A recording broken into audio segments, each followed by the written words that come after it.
తెలుసుకుంటే అది మంచిదా చెడ్డదా, చేయాలా చేయొద్దా అని ఎవరి చేతిలో ఉంటది? ఎవరి చేతిలో? నా చేతి. మనందరం మనుషులమే, కానీ డబ్బు ఎవరు పని చేస్తే వాళ్ళకి పైసా, అంతేనా కాదా? ఎవరు ఫ్యామిలీ వాళ్ళది, ఎవరు బాధ్యతలు వాళ్ళవి, ఎవరు కష్టాలు వాళ్ళవి, ఎవరు కన్నీళ్ళు వాళ్ళవి, ఎవరికి వాళ్ళే. అక్కకి ప్యాషన్ ఉంది కాబట్టి గవర్నమెంట్ కొట్టింది, చెల్లెకి ప్యాషన్ ఉంది గవర్నమెంటే కొట్టాలని, కానీ దేవుడు ఈ రూట్లోకి తీసుకొచ్చింది నన్ను. సో మీరు కూడా ఎక్కడెక్కడనో ప్రతి మనిషి ఉరుకులు పరుగులు తీసేది ప్రపంచం మీద డబ్బు కోసమే. సో డబ్బు ఎక్కడుంది, ఎట్లా సంపాదించాలి, షార్ట్ పీరియడ్లో సంపాదించాలా, లాంగ్ పీరియడ్లో సంపాదించాలా, జీవితాంతం సంపాదించాలా అనేది ఒకసారి ఆలోచన చేయాలి, అవునా కదా?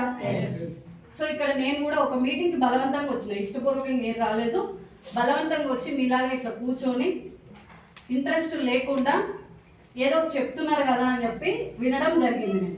సో వాళ్ళ డబ్బు వాళ్ళే కొట్టుకుంటారులే అన్నట్టుగా కొంచెం వినడం జరిగింది.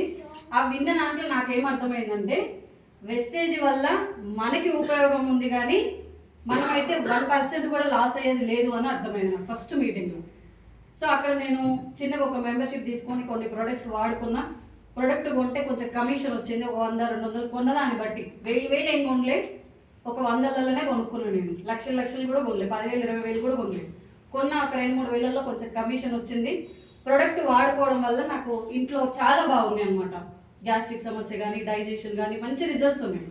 సో ప్రొడక్ట్ బాగుంది అన్నప్పుడు మళ్ళీ మనం షాప్కి వెళ్ళొచ్చా, వెళ్ళొద్దాం? ఇదివరకు ఏమో వాళ్ళు బతిలాడితే వెళ్ళేది, రెండమ్మ అంటే వెళ్ళేది అనమాట.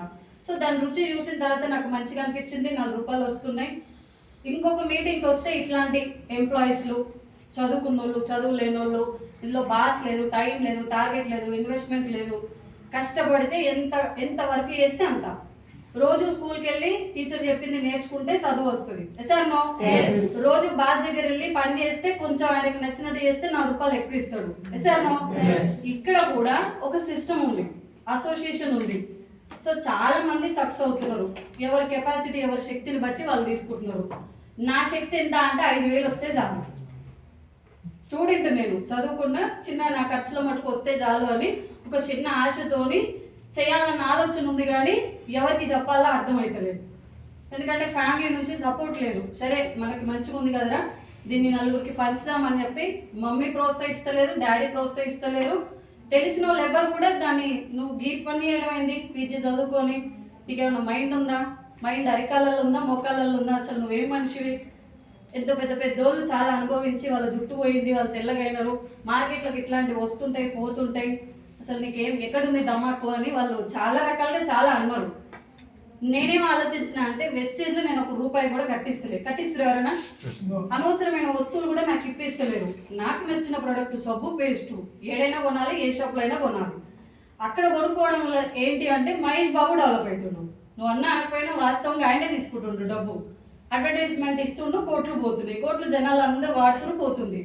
ఇక్కడ నేను వాడుకుంటే నాకు ఉంది కమిషను, నా చుట్టూ ఉన్న వాళ్ళందరికీ ఉంది కదా, మంచిని 10 మందికి పంచడంలో తప్పు లేదు. కాకపోతే జనాలు దీన్ని బిలీవ్ చేయరు అని చెప్పి నేను నిలబడ్డా. ఎవరికి చెప్పాలో నాకు తెలియదు, కానీ నిలబడ్డా. ఖచ్చితంగా నేను దీంట్లో సక్సెస్ అవ్వాలి, ఎవరు వస్తారో నాకు తెలియదు, నేను నిలబడాలి, మీటింగ్కి వెళ్ళాలి. ఒక పిచ్చి అంతే. ఇక పొద్దున్న లేస్తే స్కూల్కి ఎట్లా పోతాము, పొద్దున్న లేస్తే జాబ్కి ఎట్లా పోతాము, పొద్దున్న లేస్తే మన ఫ్యామిలీ కోసం, బతుకుతెరువు కోసం బయటకి ఎట్లా పోతామా పోమా? ఎవరు మనల్ని వెంటబడి పో అని అన్నారు, మన పరిస్థితులే మనల్ని నడిపిస్తాయి. ఎసార్ నో, అట్లా నాకు ఒక పిచ్చి, మా నాన్నకి సపోర్ట్ ఉండాలి, మా నాన్నకి నేను ఎట్లయినా కొంచెం తోడవ్వాలి, కొంతమందికి నేను స్ఫూర్తిగా ఉండాలి, ఇందులో మంచిగా ఉంది కానీ చెడు లేదు అని చెప్పి అట్లా నేను నిలబడి